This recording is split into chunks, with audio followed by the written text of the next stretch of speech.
Olá, pessoal. Eu sou o professor Paulo Ezequiel e hoje, na nossa aula de revisão, iremos revisar os tópicos de estados físicos da matéria, ponto de fusão, ponto de ebulição e fatores de influência no estado físico da matéria. Abordaremos os seguintes conteúdos: estados físicos sólidos, líquido, gasoso, mudança de estados físicos, ponto de fusão, ponto de ebulição, diagramas de aquecimento, misturas azeotrópicas e eutéticas e fatores de influência na mudança de estado físico. Vamos dar início pelo estado físico sólido. É um estado onde eu tenho um maior empacotamento das moléculas, apresenta forma e volumes definidos, a força de atração é maior do que a força de repulsão, e por isso apresenta um baixo estado de agitação das moléculas, né, que está ligado à energia cinética. Eu tenho praticamente três tipos de sólidos a depender dos tipos de ligações químicas que os unem. Eu tenho um sólido iônico, né, onde eu tenho uma ligação iônica. Sólido covalente, né, ali com ligações covalentes. E eu tenho aqui um sólido metálico, né, onde eu tenho uma ligação metálica. O estado líquido, eu vou ter um distanciamento intermediário entre essas moléculas. O volume é fixo, porém a forma é variável. E eu digo que a força de atração é equivalente, né, ali à força de repulsão, são praticamente iguais. E o estado de agitação molecular é intermediário, né? Tem essa energia cinética intermediária.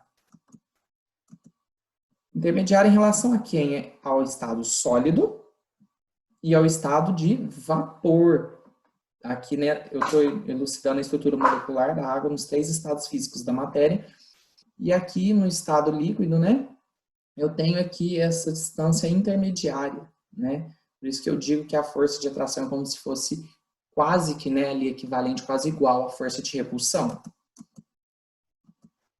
O estado gasoso, né, aqui eu coloquei entre parênteses vapor, vamos entender, né, agora o porquê disso.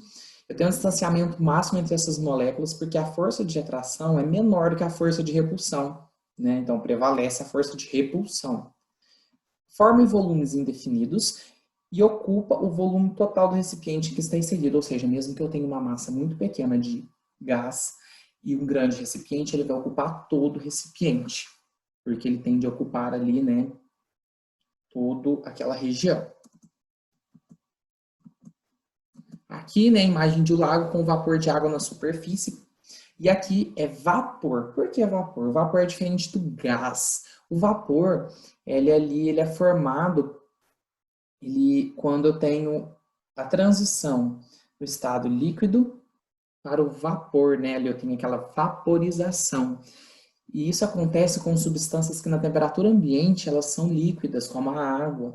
Então, quando ela é aquecida, né, recebe energia na forma de calor, eu vou ter aí essa formação de vapor e não de gás água, ok?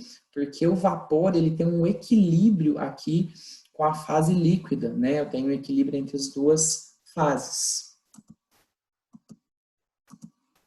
Agora aqui nessa outra imagem já tem o nitrogênio gasoso. Por que aqui ele é um gás e não um vapor? Porque na temperatura ambiente eu encontro o nitrogênio, né? Aí já no seu estado físico gasoso, ok? Não havendo uma passagem do líquido para o gasoso. Na verdade, o hidrogênio líquido ele é bem aí, difícil de se obter devido às suas baixas temperaturas necessárias. As mudanças de estado físico da matéria, né, antes de entrar, é válido relembrar aqui que as transformações físicas não têm ali a alteração na composição da matéria, né? Então aqui eu tenho sólido, líquido e gasoso. Do sólido para o líquido eu vou ter fusão, do líquido para o gasoso vaporização, do gás para o líquido liquefação e do líquido para o sólido eu vou ter a solidificação. Tenho ainda também a sublimação, que é do sólido direto para o gasoso, e a ressublimação, quando é do gasoso direto para o sólido. É válido aqui pautar que esses processos de fusão, Vaporização e sublimação são processos endotérmicos, onde o meu ΔH é maior do que zero, ou seja, eu preciso de absorver energia na forma de calor para que essas mudanças de estado físico ocorram. E temos aqui como processos exotérmicos, né, a liquefação, sublimação e solidificação, onde o ΔH é menor do que zero. Ponto de fusão e ponto de ebulição, né?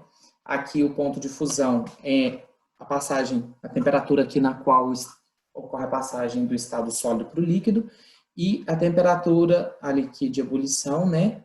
É aquela onde eu tenho a passagem do líquido para o estado de vapor.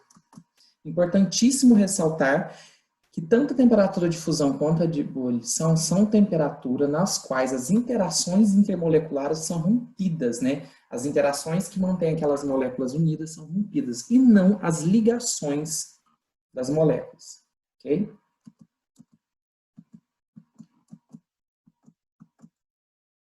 Aqui eu tenho diagramas de aquecimentos, né, de substância pura e de misturas. O que eu tenho aqui a pautar é a diferença entre elas, que é aqui no patamar do ponto de fusão, para a substância pura, ele é constante, e já para misturas ele é variável, tem um ΔT de temperatura. E no ponto de ebulição para a substância pura também é constante, e para misturas ele é variável, também tem um ΔT aqui, né, uma variação de temperatura. Lembrando que nesses pontos de fusão e de ebulição, por exemplo, no ponto de fusão, os estados sólidos e líquidos coexistem, e no ponto de ebulição, os estados líquido e gasoso coexistem. Aqui eu tenho as misturas eutéticas, aonde o patamar ali do ponto de fusão ele é constante, já o de ebulição ele é variável. Um bom exemplo são as ligas metálicas. São aqui tipos específicos, né, de misturas. E as misturas azeotrópicas é onde eu tenho o ponto de ebulição constante e o ponto de fusão variável. Um bom exemplo é a água e o álcool, né, um bom azeótropo aqui de exemplo para a gente. Okay? Então, isso aqui, esses dois tipos de mistura são misturas bem específicas aí, né? E aqui os fatores de influência, né, que é a temperatura e a pressão, que vão influenciar na mudança de estado físico da matéria. Vamos aqui, então, pensar primeiro que a pressão é uma grandeza dependente da altitude, né? Então, a gente adota como a pressão de 1 atm ali a nível do mar. E a pressão com a altitude são grandezas inversamente proporcionais. Acima do nível do mar, com uma altitude maior, a minha pressão é menor. E a temperatura com a pressão são grandezas diretamente proporcionais. Se eu aumento ou diminuo uma, a outra grandeza segue a mesma proporção. Aqui eu trouxe essas imagens, olha, para você ver. A nível do mar eu tenho uma maior pressão, né? Então, portanto, uma menor altitude. E à medida que eu aumento a altitude, eu diminuo essa pressão. Pressão de quê? Dessa massa de ar, né? Faz sobre aqui. Então, essa massa de ar aqui é muito maior a pressão e aqui é muito menor à medida que a altitude aumenta. E aqui tem a comparação, por exemplo, do Rio de Janeiro, São Paulo, Brasil e Cidade do México. À medida que a altitude aumenta, aqui, né, eu tenho uma altitude muito maior, quer dizer o quê? Que a minha pressão diminui, portanto, a minha temperatura ali de mudança de estado físico vai ser menor também, porque elas são diretamente proporcionais. Ok? Então, esses são os principais fatores ali que influenciam, né, na mudança de estado físico da matéria. Espero que tenha ficado ali compreendido esses conceitos e o meu muito obrigado. Até a próxima.